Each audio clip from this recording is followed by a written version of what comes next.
नमस्कार प्रणाम दोस्तों, मैं आपकी किरण।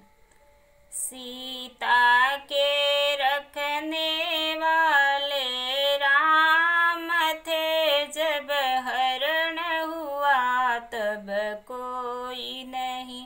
सीता को रखने वाले राम थे, जब हरण हुआ तब कोई नहीं।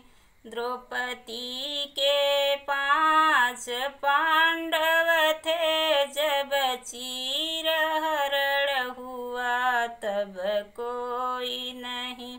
रावण भी शक्तिशाली थे, जब लंका जली तब कोई नहीं।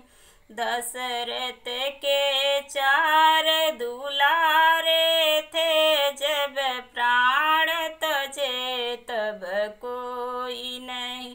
दशरथ के 4 दुलारे थे, जब प्राण तजे तब कोई नहीं। अभिमन्यु राज दुलारे थे, जब चक्रव्यूह में घुसे तब कोई नहीं। यही सच है दुनिया वालों, संसार में अपना कोई नहीं।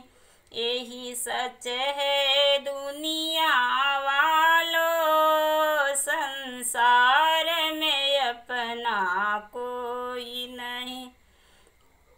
जो लेख लिखे हैं कर्मों में, उस लेख के आगे कोई नहीं। जो लेख